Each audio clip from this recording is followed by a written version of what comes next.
மேஷராசிக்கு ஆறாம் வீடு புதனோட வீடான கன்னியில் கொஞ்சம் அலைச்சல் ஜாஸ்தி இருக்கக்கூடிய மாதமாக இருக்கும் ஆகஸ்ட் மாதம். தைரியமாக சில விஷயங்கள்லாம் செயல்படுவாங்க, பட் வருமானத்துக்கு சில விஷயங்கள் தட்டுப்பாடெல்லாம் வரக்கூடிய வாய்ப்புகள் உண்டு. மன உளைச்சலையும் உடல் ரீதியான கோளாறையும் கொடுக்கும். குரு தசாபுத்தியெல்லாம் நடந்திருந்தால் அது கொஞ்சம் பாசிட்டிவாக அமையும். மாலை நேரங்களில் அதாவது இளம் சூரியன் ஒரு 11 மணிக்குள்ளே உங்களோட முயற்சிகள் ஆரம்பித்தால் கொஞ்சம் வேகமாக முடியும். வணக்கம். ஆகஸ்ட் மாத கிரக சஞ்சாரங்களை பற்றி நம்ம பேச போகிறோம். முதல் ராசியான மேஷராசியை பற்றி நம்ம பேசும்போது ராசியாதிபனான செவ்வாயோட பொசிஷனை பார்க்கணும். அப்போ மேஷராசின்றது ராசிகளில் சரராசி. அப்போ ராசிகள் 3 விதமாக இருக்குது. சரராசி, ஸ்திரராசி, உபயராசி இருக்குது. அதில் ராசி மேஷராசி என்பது சரராசி. மேஷம், கடகம், துலாம், மகரம் என்று சொல்லக்கூடிய 4 ராசிகள் சரராசி. அப்போ இந்த மேஷத்தில் அஸ்வினி, பரணி, கிருத்திகை முதல் பாலம் அடங்கக்கூடிய 2.25 நட்சத்திரங்கள் இருக்குது. அப்போ இந்த நட்சத்திரங்களோட எந்தெந்த கிரகங்களோட சஞ்சார பாதங்கள் இருக்குன்னு தான் இந்த மேஷராசிகளோட ஆகஸ்ட் மாதத்தை பார்க்குறோம். அப்போ மேஷராசிக்கு அதிபனான செவ்வாயோட பொசிஷனை பார்க்கணும். அப்போது ராசியாதிபனான செவ்வாய் இந்த ஆகஸ்ட் மாதம் கன்னி ராசியில் சஞ்சாரம் பண்ணுவோம். அப்போது மேஷராசிக்கு ஆறாம் வீடு புதனோட வீடான கன்னியில் கொஞ்சம் அலைச்சல் ஜாஸ்தி இருக்கக்கூடிய மாதமாக இருக்கும் ஆகஸ்ட் மாதம். அதான் என்னோடய சிறப்பு. ஏன்னா மேஷராசிக்காரங்க ரொம்ப வேகமாக செயல்படுறவங்க நார்மலாக. ஏன்னா மேஷராசியோட தன்மைன்றது சரராசி இல்லையா, அப்போ கொஞ்சம் வேகமாக செயல்படுவான். ஒரு ஆற்றலோடு செயல்படக்கூடிய ராசி தான் மேஷராசி. சீக்கிரமாக ஒரு விஷயத்தை அடாப்ட் பண்ணக்கூடிய குயிக் லேர்னர், சீக்கிரமாக ஒரு விஷயம் கற்றுக்கக்கூடிய ராசி தான். அப்போது இந்த ஆகஸ்ட் மாதம் செவ்வாய் கன்னி ராசியான புதனோட உச்ச வீடான இல்லை ராசிக்கு 6ஆம் வீடான கன்னிராசியில் சஞ்சாரம் பண்ணும்போது நார்மலாக நிறைய விஷயங்கள் கற்றுப்பாங்க. தட் மீன்ஸ் நீங்கள் நம்ம ரொம்ப சுத்தம் தான் நிறைய அலைச்சியில் வரும்போது தான் நிறைய விஷயம் கற்றுக்க முடியும் இல்லையா, அதுதான் என்னோடய லாஜிக். அடுத்து மேஷராசிக்கு 2-6 கூடிய சுக்கிரனோட பொசிஷனை பார்க்கணும். இப்போது 2-6 கூடிய சுக்கிரன் இந்த மாதம் வரைக்கும் ரிஷபத்தில் சஞ்சரிச்சுட்டு ஆகஸ்ட் மாதம் முழுவையும் மிதுனத்தில் சஞ்சாரம் பண்ணும். மிதுனம் என்பது சுக்கிரனோட வேண்டிய ராசி தான். அப்போ மேஷராசியை பொறுத்த வரைக்கும் 2-6 கூடியவன் ராசிக்கு 3ஆம் வீடான வெற்றிக்கும் தைரியத்துக்கும் வீரியத்துக்கும் ஆன 3ஆம் இடத்தில் சஞ்சாரம் பண்ணும்போது நம்ம தைரியமாக சில விஷயங்கள்லாம் செயல்படுவாங்க, பட் வருமானத்துக்கு சில விஷயங்கள் தட்டுப்பாடெல்லாம் வரக்கூடிய வாய்ப்புகள் உண்டு. அதான் நம்ம மெயினாக பார்க்கணும். இதான் இந்த ஆகஸ்ட் மாதம் பொறுத்த வரைக்கும். அப்போ ராசியாதிபனான செவ்வாய் போய் 6ஆம் வீட்டில் அலைச்சல் ஜாஸ்தி. 2ஆம் தனாதிபனான சுக்கிரன் 3ஆம் வீட்டுக்கு. அப்போ பணம் வருவதெல்லாம் கொஞ்சம் லேட்டு, கொஞ்சம் தடுமாற்றம்லாம் வரும், செலவு கொஞ்சம் ஜாஸ்தியெல்லாம் வரும். அதுதான் இந்த ஆகஸ்ட் மாதத்தினோட சிறப்பு. அப்போ செவ்வாயுடைய சுக்கிரனுடைய பொசிஷன் இது தான். அப்போ ராசிக்கு 3ஆம் வீடான புதனோட பொசிஷனை பார்க்கலாம். ராசிக்கு 3ஆம் வீடான புதன் நல்ல பொசிஷனில் தான் இருக்குது. ஏன்னா அந்த 3ஆம் வீடான புதன் போய் கடகத்தில் சஞ்சரிக்கும். அப்போ கடகம்ன்றது ராசிக்கு 4ஆம் வீடான ஜலராசியான கடகத்தில் சஞ்சரிப்போம். அப்போ நார்மலாகவே உங்களோட முயற்சிகள் எல்லாம் ஒரு பயணத்தை சம்மந்தப்பட்ட முயற்சிகளை சம்மந்தப்பட்ட ஒரு அலைச்சலை சம்மந்தப்பட்ட குறியீடு தான் காட்டுறோம். அப்போ ராசிக்கு 3-6 கூடியனான புதன் ராசிக்கு 4ஆம் வீடான கடகத்தில் சஞ்சாரம் பண்ணும். அதுவும் கொஞ்சம் அலைச்சலை தேடலை கூடிய டைம் தான் காட்டுறோம்.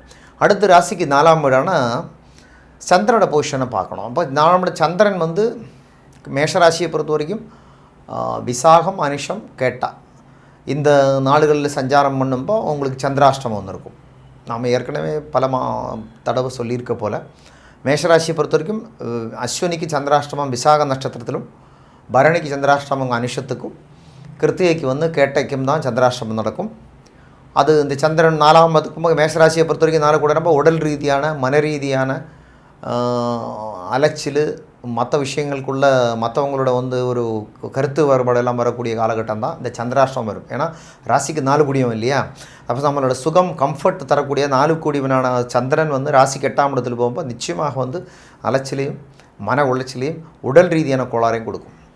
ராசிக்கு 5 கூடியவனான சூரியனோட பொசிஷனை பார்த்தா சூரியன் இந்த ஆகஸ்ட்டு 15ஆம் தேதி வரைக்கும் கடகராசியிலும் ஆடி மாதம் முடிஞ்ச உடனே அப்போது ஆகஸ்ட் 15க்கு மேலே சிம்மராசியிலும் பயணிக்கும். அப்போது மேஷராசியை பொறுத்த வரைக்கும் சூரியனோட பொசிஷன் கிட்டத்தட்ட நியூட்ரலில் தான், ஒன்றும் தப்பு இல்லை.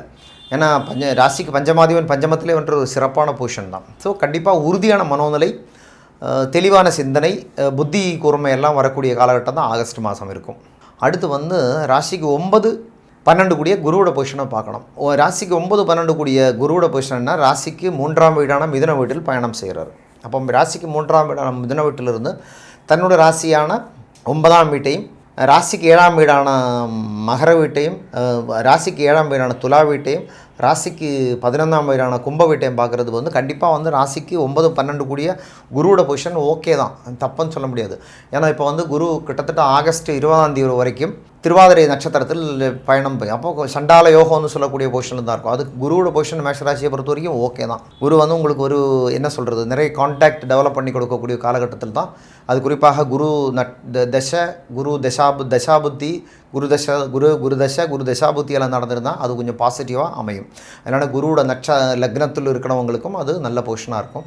அது மாதிரி வந்து குரு ராசியிலே இருக்கிறவங்களுக்கும் இது உங்களுக்கு ரொம்ப பாசிட்டிவாக, மேஷ ராசியோடு சேர்ந்து குரு இருந்தாலும், ராசியிலே குருவும் சந்திரனும் சேர்ந்துருந்தாலும் உங்களுக்கு ப்ளஸ் அமைகிறதுக்கான வாய்ப்புகள் ஜாஸ்தி இருக்கும், மிக ஜாஸ்தி இருக்கும். அடுத்து வந்து ராசிக்கு 10, 11 கூடிய சனியோட பொசிஷனை நம்ம பார்ப்போம். அது ரொம்ப முக்கியமான இடம். ஏன்னா ராசிக்கு 10ஆம் இடம்ன்றது கர்மஸ்தானம், 11ஆம் இடம்ன்றது லாபஸ்தானம் வந்து சொல்லக்கூடிய அந்த மேஷராசியோட 10 கர்ம லாபஸ்தானங்களோட பொசிஷனான சனி வந்து இப்போ வந்து வக்ரகதியில் போயிட்டுருக்கு. கிட்டத்தட்ட 4 மாத காலம் வக்ரகதியில் போகும்.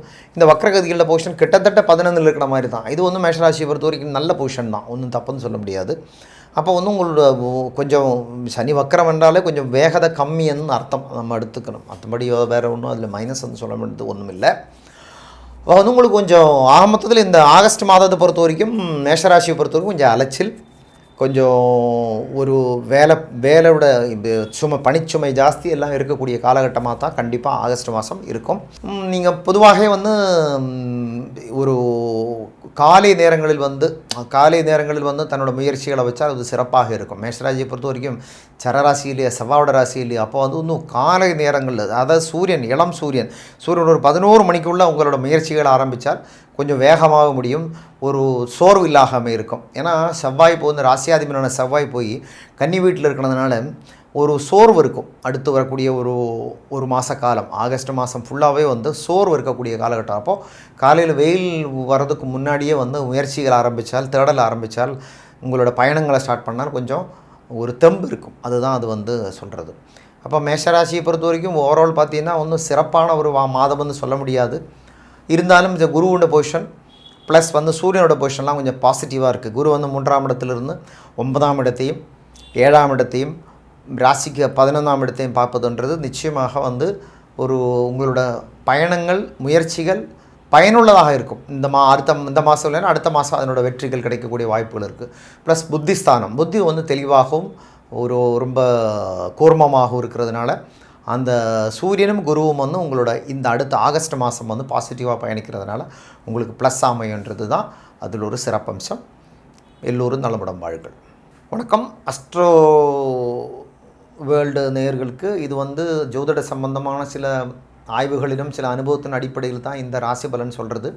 இந்த மாத ராசி பலன்களை பண்ணி உங்களுக்கு பயனுள்ளதாக இருந்து இந்த சேனலை சப்ஸ்கிரைப் பண்ணி மற்றவங்களுக்கு ஷேர் பண்ணானா மற்றவங்களுக்கு யூஸ்ஃபுல்லாக இருக்கும். இது ஒரு சின்ன முயற்சி.